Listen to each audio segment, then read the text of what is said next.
Chapter 13, Going Home. Mama sang "Nobody Knows" more and more often. She didn't say much these days. She almost never got up from her chair. But in her own way, she seemed happy. "Why do you sing that song?" Mattie asked her. "It makes me think of home," said Mama.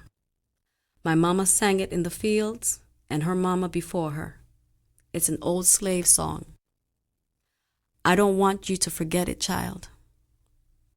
That night, Mama died in her sleep. She had found rest at last. Mattie knew Mama had wanted to be laid to rest down south. It would not be easy to give her that wish, but Mama had come to Chicago for Mattie. Now Mattie must take Mama home. She took the train. The box that carried Mama was in one car. Mattie rode in a different car. At last, they were back in the South. They were home. First, Mattie went to the church.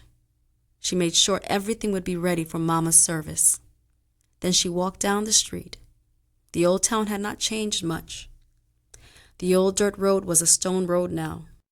There were a few new houses, but the old houses were still there. They just looked old and worn. The sweet shop was in the middle of town. Mattie walked up to it. There were still 2 doors. There were still 2 signs, colored only and white only. Mattie stopped at the white only door. She pulled the handle, she opened the door, and went into the shop. "Can't you read?" asked the man inside. "Where's Mr. Prynne?" Mattie asked him. "The old Mr. Prynne is long gone," said the man.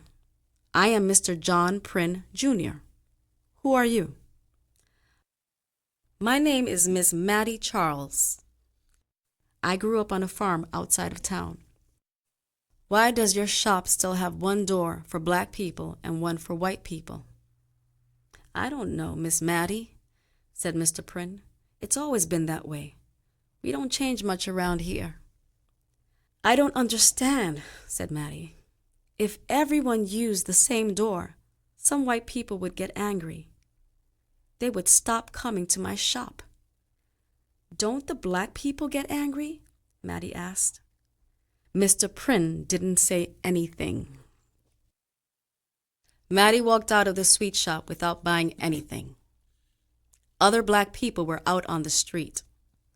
"Come on over here," she called to them. "Come here, you all." One by one, they came over to Mattie.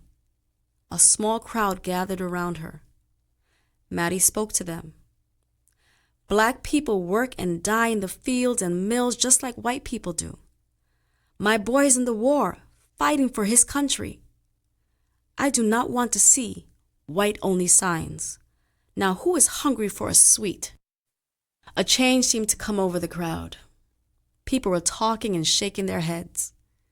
Then, 8 black people followed Mattie to the white-only door. They walked inside. They waited for Mr. Prynne to give them service. Mr. Prynne stood behind the counter with his head down. He acted busy, as if no one were there. Then Mattie Charles began to sing. The other 8 people joined in. "Nobody knows, nobody knows," they sang as they waited. They sang some more. They waited some more. Then at last, Mr. Prynne looked at them. "What can I get you?" he asked the people. Mattie spoke first. "I'll have a soft drink and a sweet roll too, if you please."